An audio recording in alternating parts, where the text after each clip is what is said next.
Immigration is a very complex and deeply personal, and often divisive issue here in the US, especially in 2025. Representative Salazar and Escobar kind of introduced a new significant piece of legislation that I think can help a lot of people.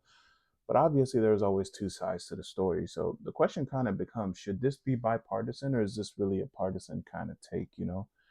So this bill, the Dignity Act of 2025, this bill kind of seeks to provide a path for legal status for certain long term undocumented immigrants, specifically those that's been here since before 2021, but while simultaneously enhancing border security and investing in the workforce development. So, proponents emphasize it's not truly amnesty.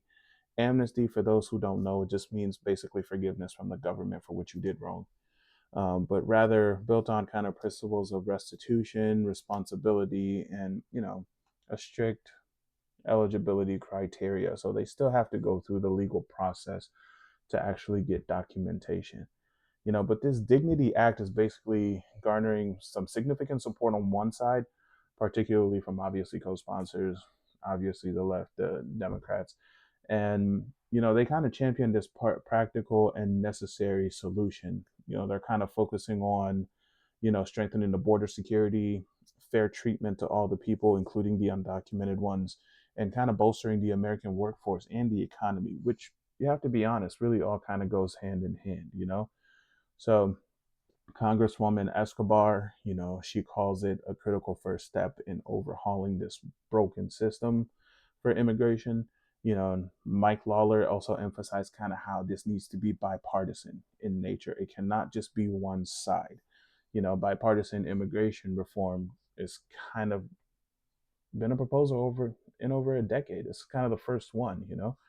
So beyond Capitol Hill, groups like the President's Alliance and higher education and immigration have also expressed their condemnation, recognizing the bipartisan effort that everyone is really putting into this bill's potential positive sides in the US economy. The workforce, especially the workforce, is getting hit hard. There's so many jobs that so many people came out and said, well, our jobs are being taken. We don't have enough good paying jobs and all this stuff. All the foreigners are just taking the jobs. Well, now that a lot of foreigners are gone, people are doing two things. One, they're not going and taking those jobs. And number two, when they do go take some of those jobs, they're finding that it's too difficult and they're backing out very quickly. So, in all honesty, it kind of sucks for everyone because now those people who actually depended on immigration work no longer have the workers because they're simply not in the country. And then the people in the country don't want to do that work because it's too difficult or maybe it doesn't pay what they expected, whatever it may be. Now, who does that hurt the most?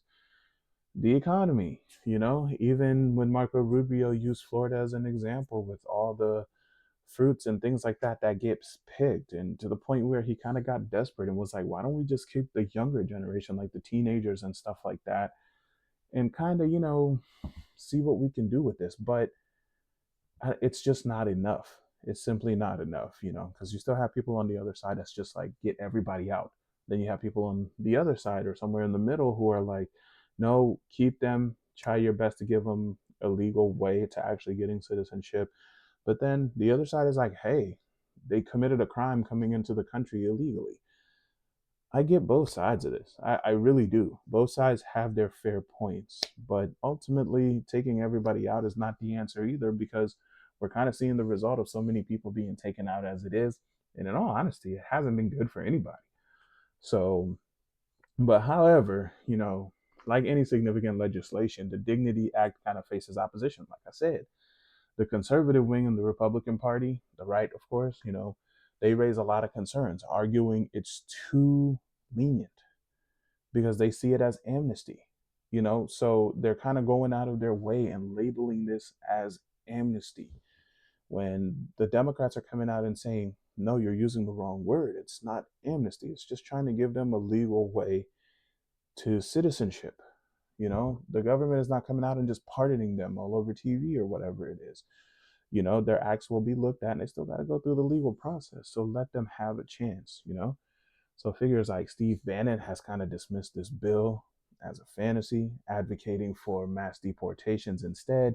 Meanwhile, other critics like the American Immigration Council, have pointed out that the bill in its current form does not provide a direct path to citizenship for undocumented immigrants, which that's the whole point of the bill. So I'm not really sure what they're talking about, but it's distinguishing it from prior comprehensive immigration reform efforts.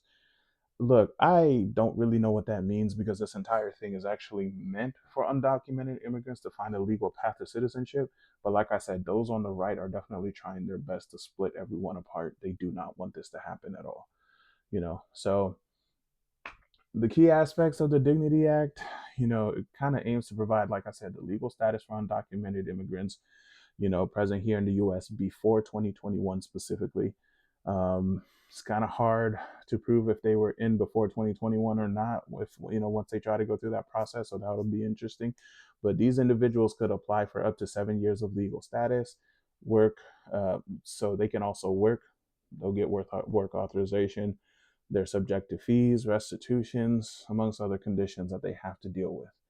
So, the bill also kind of prioritizes strengthening border security, which is something everybody wants, I think, unilaterally, reforms for the asylum program, and modernizing the overall legal immigration system, which honestly needs to happen. So, provisions like e-verify for employers, that's in there.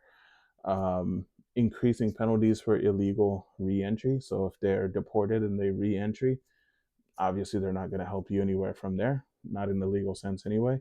And efforts to kind of reduce, the visa backlogs while protecting dreamers.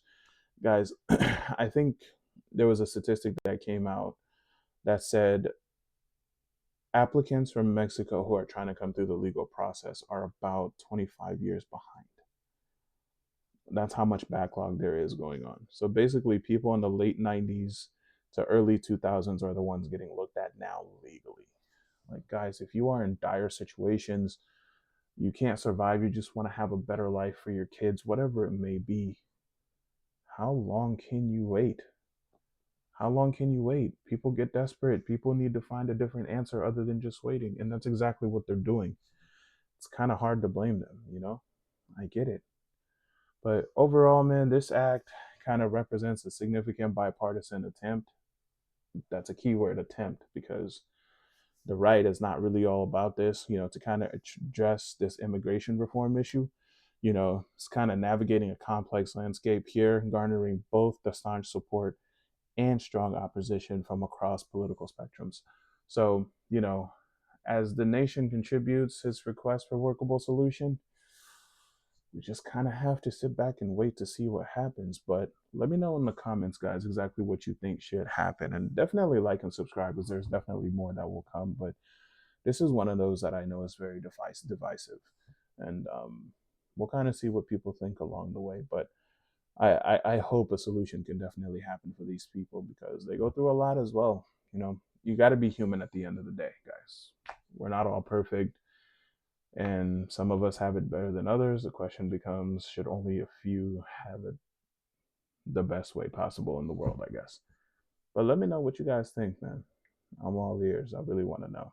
Have a good one, y'all. Thanks for watching. Peace out.